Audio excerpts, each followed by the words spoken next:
बिरादरन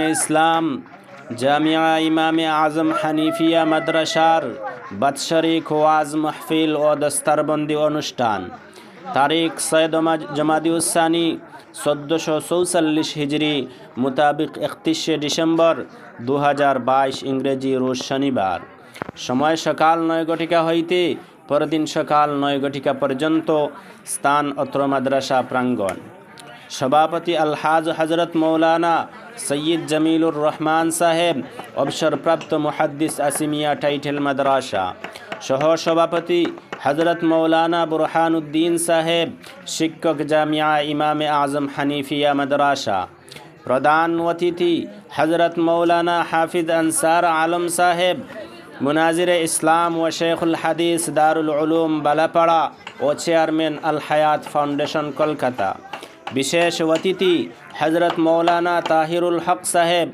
Arabic शिक्षक एंगला बाजार high school vice साहेबान हजरत मौलाना मुफ्ती अनवार हुसैन साहेब Arabic शिक्षक दुर्लभसड़ा हाई स्कूल हजरत मौलाना हुसैन अहमद साहेब गुलचड़ा हजरत मौलाना अब्दुल करीम साहेब शिक्षक तलतला हाई स्कूल हजरत मौलाना शफीउल इस्लाम साहेब अरबिक शिक्षक SSB विद्यानिकेतन नीलम बाजार हजरत मौलाना हेलालुद्दीन साहेब तमुआ अहमद गुल हजरत मौलाना मुफ्ती ताहिर अहमद साहेब शिक्षक जामियातुल इमाम अल आज़म हनीफिया मदरसा हजरत मौलाना मुफ्ती हबीबुर रहमान साहेब शिक्षक जामियातुल इमाम अल आज़म हनीफिया मदरसा बिरादरान मिल्लत उक्त महफिले आपनादेर उपस्थिति और सक्रिय सहयोगिता कामना करी इति आरजगुजार हाजी शामसुल हुदा सम्पादक अर्थ मदरसा अबू मुहम्मद अब्बास मुहतमिम अर्थ मदरसा हाजी ताजुद्दीन सभापति अत्र मदरसा। अस्सलामु आलैकुम व रहमतुल्लाहि व बाराकातुहू। सम्मानित दर्शक मंडली आमादेर सम्मुखे उपस्थित आছেন জামিয়াতুল ইমাম আল আজমের মহামান্য উস্তাদ मौलाना बुरहानुद्दीन साहब।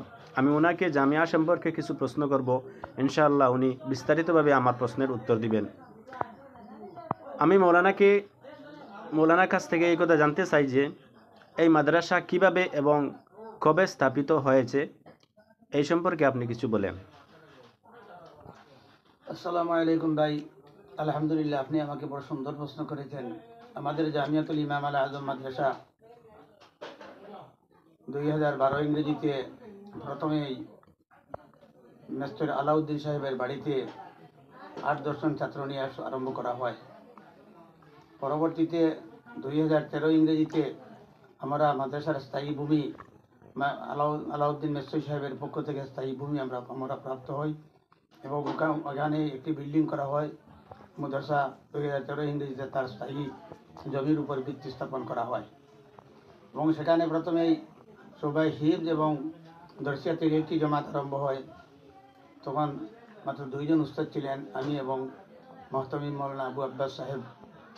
পরবর্তীতে ধীরে ধীরে মাদ্রাসা উন্নতির দিকে যাইতে থাকে এবং বর্তমান মাদ্রাসা আরবি ষষ্ঠ পর্যন্ত তার ক্লাস আরম্ভ হয়েছে এবং সবাই হিফজও চলিতেছে।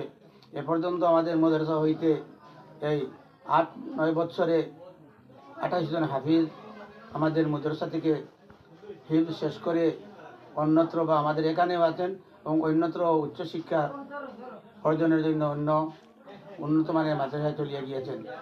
এবং বিগত বছর আমাদের মাদ্রাসা হইতে 10 জন ছাত্র দারুল উলুম দেওবন্দে উন্নত মানের পড়ার জন্য দারুল উলুম দেওবন্দে টাইটেল দেওয়ার জন্য চলে গিয়েছেন।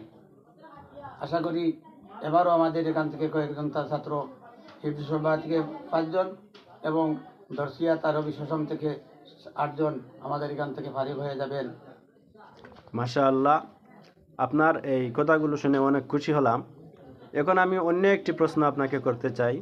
বর্তমানে মাদারিসি কৌমিয়াকে রক্ষা করার জন্য অনেক কিছু কঠিন আমাদের উপর হয়ে গেছে। আমি আপনাদের কাছে জানতে চাই যে আমাদের এই মাদ্রাসা জামিয়াতুল ইমাম আল আজম এটাকে রক্ষা করার জন্য আপনারা কি কি ব্যবস্থা নিয়েছেন সেটা সম্পর্কে আপনি কিছু বলেন। ধন্যবাদ ভাই। সরকারের যেসব আদেশ কওমি মাদ্রাসা সম্বন্ধে এসেছে সেই ব্যাপারে আমরা আমাদের মাদ্রাসা বিগত দিনে ওয়ালাসাম তনজিম মাদ্রাসা কওমিয়ার অন্তর্ভুক্ত ছিল না। আমরা স্বতন্ত্র আমরা মাদ্রাসা চালিয়ে যাচ্ছি।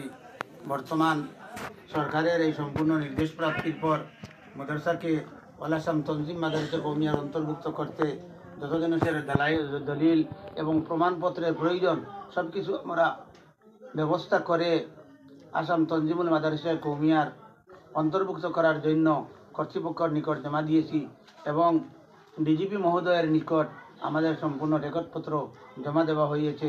তাই আমরা আশা করি আগামী দিনে আমাদের মাদ্রাসা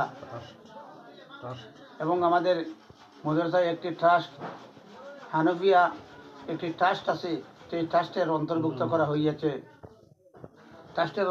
করা হয়েছে এবং ট্রাস্টের রেজিস্ট্রেশন আমাদের মাদ্রাসা পেয়েছে এবং আশা করি কিছুদিনের মধ্যেই আসাম তনজিমুল মাদ্রাসা কওমিয়ার অন্তর্ভুক্ত হয়ে যাবে আমাদের মাদ্রাসা এবং ধীরে ধীরে আরও উন্নতির দিকে যাবে। শুক্রিয়া, মাশাআল্লাহ। অনেক খুশি হলাম। আমরা অবশেষে আল্লাহ পাক রব্বুল আলমিনের কাছে দোয়া করি যে রব্বুল আলমিন এই মাদ্রাসা এবং তামাম মাদারিসে কওমিয়াকে কিয়ামত পর্যন্ত বাকি রাখেন এবং ইসলাম এবং মুসলমানের হেফাজতের জন্য আমরা এই মাদারিসে কওমিয়ার জন্য তারা তাদের যে দায়িত্ব যেটা আছে এটা কিয়ামত পর্যন্ত পালন করিয়ে যেতে পারে। আল্লাহুম্মা আমিন।